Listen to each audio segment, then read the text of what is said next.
और इस वक्त की बहुत बड़ी खबर का रुख करेंगे। फरीदाबाद को दहलाने की साजिश नाकाम हुई है। ये बहुत बड़ी जानकारी इस वक्त आ रही है। फरीदाबाद से 350 किलो आरडीएक्स की बरामदगी, 2 AK-47 समेत गोला बारूद भी मौके से जब्त हुआ है। जम्मू कश्मीर पुलिस ने साजिश नाकाम किया। आतंकी डॉक्टर आदिल अहमद से पूछताछ के बाद ये बड़ा खुलासा हुआ। आपको याद होगा सहारनपुर से ये गिरफ्तारी हुई थी डॉक्टर आदिल की, और उसके बाद ये बड़ा खुलासा। 350 किलो आरडीएक्स की मौके से बरामदगी हुई है, गोला बारूद बरामद हुआ और 2 AK-47 की भी बरामदगी हुई है। ये बड़ी जानकारी। खालिद इस खबर पर हमारे साथ।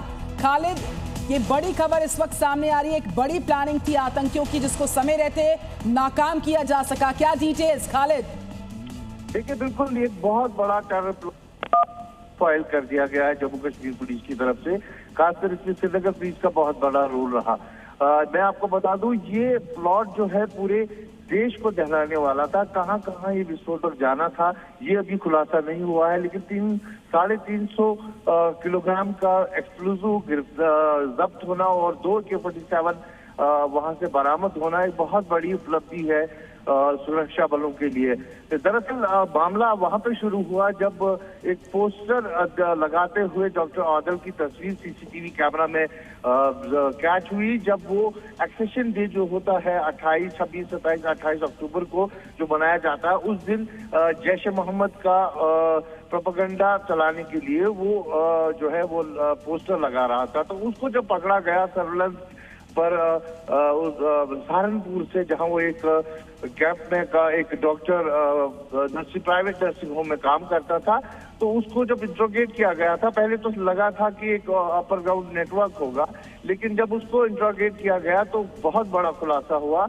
उसने एक AK-47 राइफल जो है जब गवर्नमेंट मेडिकल कॉलेज अनंतनाग उनकी उसके लॉकर से मिली, और उसके बाद उसने एक और डॉक्टर की निशानदेही की जो मुफस्सिल शकील जिसका नाम बताया जा रहा है। हालांकि उसकी पूरी आइडेंटिटी अभी इसलिए रिवील नहीं की गई है क्योंकि इससे जो इन्वेस्टिगेशन है वो हैम्पर हो सकती है। इतना ही पता है कि वो दक्षिणी कश्मीर का ही रहने वाला है और कोयल इलाका पुलवामा जो है वहां से संबंध रखता है।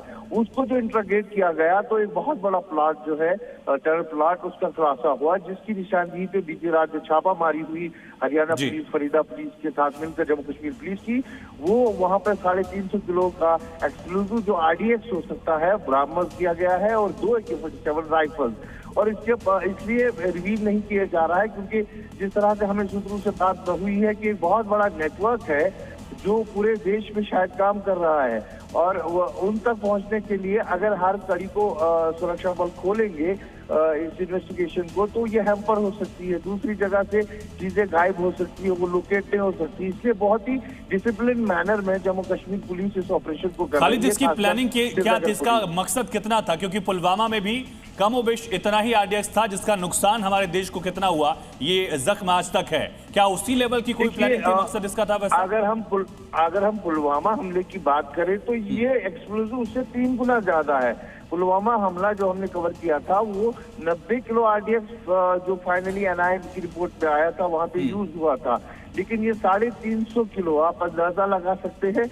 हो सकता है कि ये डिफरेंट शहरों में जाना हो, जगह जगह जो है अलग अलग घटनाएं अंजाम देनी हो, इसके लिए इसको वहां पे जो है रखा गया हो, आप आगे सप्लाई करना हो, या अन्य कहीं जगहों पर भी एक्सप्लोजिव हो सकते हैं, ऐसी भी आशंका हो सकती है। मैटर ऑफ इन्वेस्टिगेशन है, लेकिन एक बहुत बड़ा नेटवर्क जो है जिसका श्रीनगर पुलिस, खासकर आईजीपी कश्मीर के नेतृत्व में जो ये ऑपरेशन हुआ, और श्रीनगर के एसएसपी जिन्होंने पिछले 7 दिनों से अंत तक इन्वेस्टिगेशन की है और लगातार जो है इंट्रोगेशन के बाद ये खुलासा। खालिद, पुलवामा से भी बड़ी तर्ज पर इस आतंकी साजिश को सफल करने की पूरी प्लानिंग थी। मैं जानना चाहूंगी जम्मू कश्मीर पुलिस को इस पूरी टेरर प्लानिंग का पहला टिप ऑफ कहां से मिला?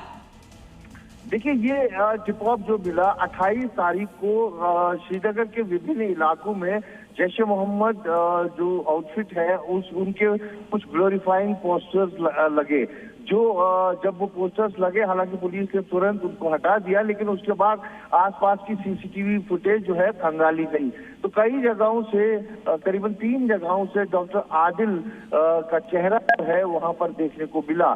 तो उसको आइडेंटिफाई किया गया। जब इन्वेस्टिगेशन में पता चला कि ये दक्षिणी कश्मीर के काजीगुंड के इलाके का है, और फिर वो जांच पड़ताल में उसका फोन नंबर सर्विलेंस पे डाला गया, और उस सर्विलेंस के तहत उसकी लोकेशन सहारनपुर के एक निजी हॉस्पिटल में देखी गई, जहां बताया जा रहा है कि 2024 में उसने एक वहां पर शादी भी की थी, और सहारनपुर की ही कोई डॉक्टर लेडी थी जिसके साथ उसने वहां पर शादी की थी और वहां पर रह रहा था। और इस हॉस्पिटल से पहले वो कई और नर्सिंग होम में वहां पर काम कर चुका है।